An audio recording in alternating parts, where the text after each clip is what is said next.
So, I am Jason Emerson. I am the new rector at St. Patrick's Episcopal Church in Dublin, Ohio. And I've just begun this journey.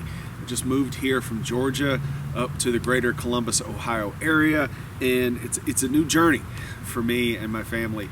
And so it seemed right to invite you all to go on a journey with me, because we're starting Advent. We're starting this journey, this season, this penitential season leading us to Christmas. So it seemed right to invite you to go along with me. And I thought we should go through the book of Luke. Why the book of Luke? Well, we're entering year C of the lectionary cycle. In the Episcopal Church, as you might know, we have readings assigned for every Sunday, and they're on a 3-year cycle, year A, B, and C. Year A, for our gospel readings, we primarily read Matthew. Year B, Mark. Year C, Luke. The Gospel of John gets sprinkled in throughout the year in different places. So we're beginning year C, so we're going to be reading the book of Luke, the Gospel according to Luke, a lot from this Advent all the way through to Christ the King Sunday in 2022. Plus, there are 24 chapters in the Gospel according to St. Luke. So if we begin reading together on December the 1st, the day this video is coming out, if we begin reading together a chapter a day, we will end on Christmas Eve. It is my intention to get one of these videos out every day. You may notice that I have started filming them before I have even arrived. I am not currently in Central Ohio, out in short sleeves in Georgia, because you can do that in late October and November in Georgia.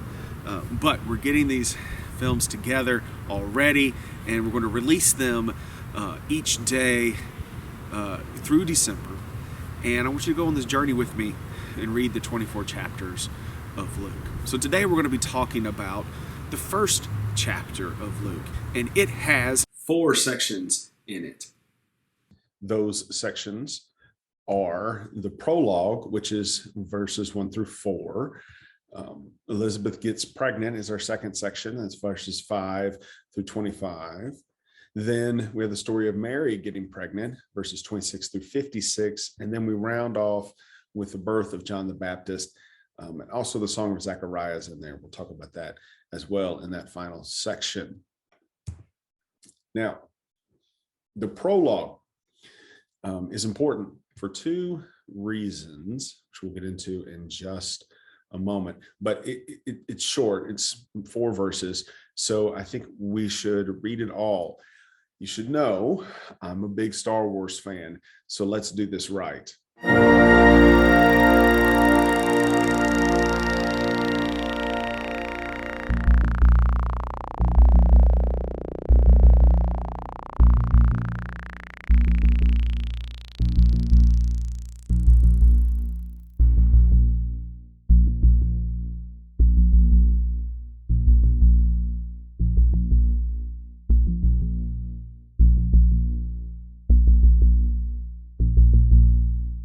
So I'm sorry I could not use the music from Star Wars. Disney would have really complained about that. Nonetheless, the prologue is important for 2 reasons, at least. Or at least the 2 things I want to bring up and talk about. This phrase, an orderly account. The writer of the Gospel according to Luke, who probably was Luke, maybe, maybe not, doesn't really matter, because the author's intent was to put forth an orderly account. That means the stories and the events that happened are constructed purposefully with intent. There's a reason why things are placed up against each other and in certain orders. And so we should pay attention to that as we move forward. And it's also written and dedicated to this guy, Theophilus, is to help educate him on what he's been told. Presumably this is a person coming into the faith. Now, Theophilus could have been an actual person, one particular person named Theophilus. It was common for things like this to have a patron, someone who helped out the person writing it, but with money so that they could write it out. That may be what's going on here, and that Luke is dedicating this gospel to his patron. But we also need to look at this name, Theophilus. And we get two parts in that. We get two theos, right? God, which is Greek for God. We think theology, same thing going on there. And this philos or philia, or like Philadelphia. This is one who loves. So we got God and one who loves God, or a God lover. So it could be to a particular patron, or it could be to Gentiles. This could be an avatar, a placeholder for Gentiles who are learning about the faith and thinking of becoming followers of Christ. So it could be for that. So it's an orderly account for instruction. So the author is trying to say something about Jesus.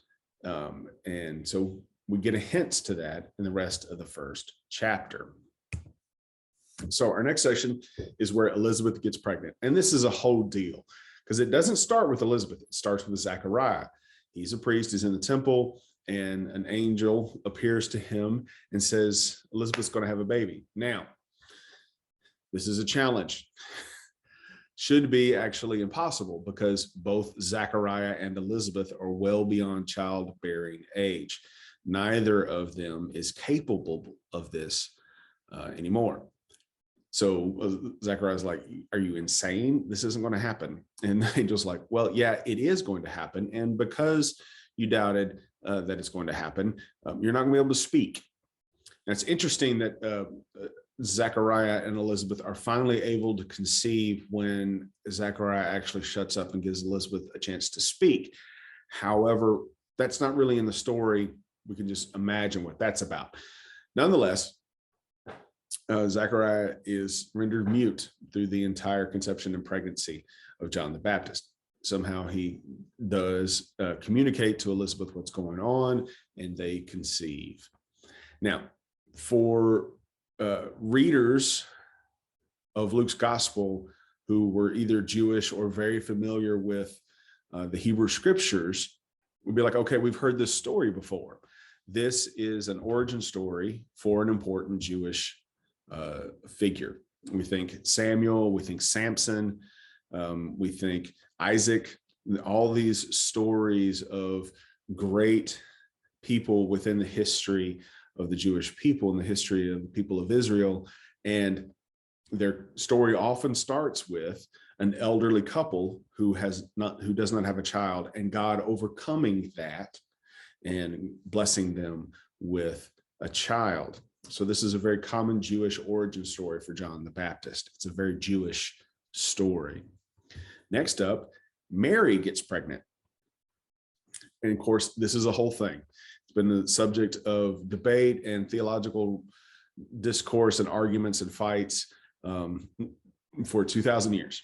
But Mary is the opposite of Elizabeth. She's very, very young. And the angel appears to her and says, hey, the Holy Spirit's going to get you pregnant. And Mary's like, whoa, wait a second. I'm not that kind of girl. What's going on here? And they said, no, this is going to be a child of God. Now, this is a very Greek story. There's lots of stories in one that comes to mind is Alexander the Great. There's many stories about his birth, where a Greek god visits a human woman and conceives a child, right? Hercules, several other great figures within the history of Greek culture were conceived this way, or the story goes that they were conceived this way. So the story of Jesus's conception is very much a Greek story, and the story of John the Baptist is very much a Jewish story. And these two things are put right next to each other in this orderly account. And that's interesting. And we get a hint to it in the Song of Mary, which she sings. This has been known as the Magnificat and been the source text for glorious, glorious choral settings and other inspirational settings of music I encourage you to check those out. But there's a line in there that is really important to understanding why we have this Greek story of origin up against this Jewish story of origin. And so let's once again take a look at that text.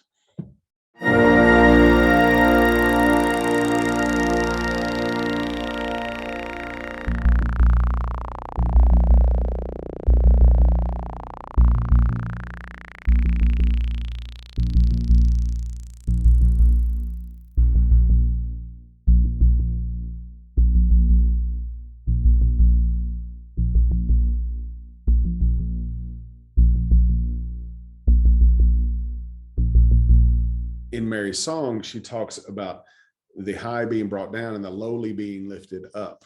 And this is a statement of liberation. And we're getting close to some themes that we can look forward to throughout the text of Luke.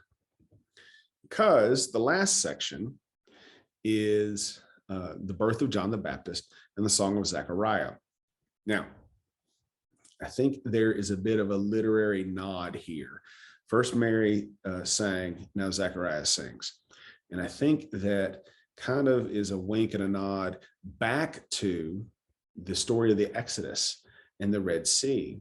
After they cross the Red Sea and after the Egyptian army is prevented from following them, then Mary, Moses' sister Miriam, that's where we get the name Mary comes from, is from Miriam. So there's a reference, a connection there. But Miriam sings, and then Moses sings. And they sing of liberation. And Mary sings of liberation, and so does Zechariah. So Luke is definitely putting forward Jesus as a figure of liberation, a great liberator within the history of Israel.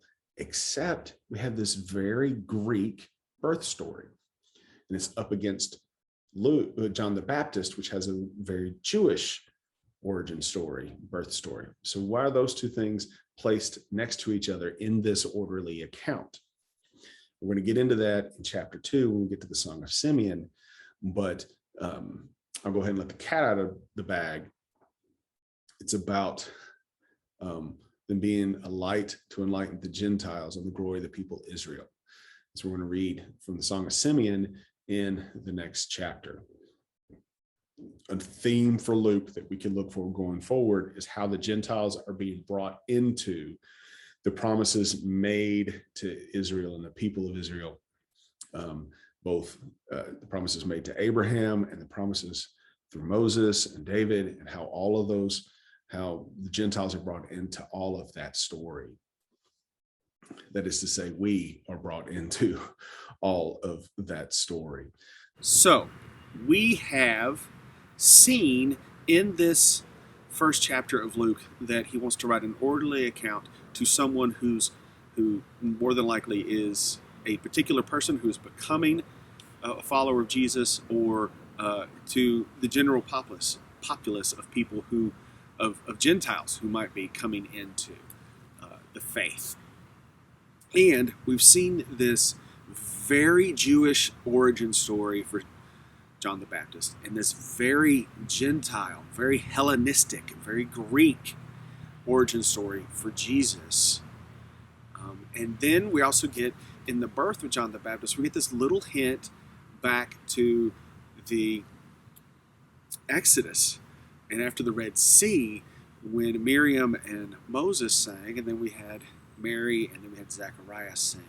So what is Luke doing here? What stage is Luke setting for us? And something to think about. And I think when we have this very Jewish story and this very Gentile story right next to each other, and we also get this highlighted in the Song of Mary, that a theme for Luke is the Gentiles being brought into the promises of Abraham, the promises of liberation realized in Moses. The Gentiles are being brought into this. And that's a theme that we're going to see throughout the book of Luke. Also, with this hint of the Red Sea, Luke is also setting Jesus up as a liberator. That is a theme that we can see throughout the text.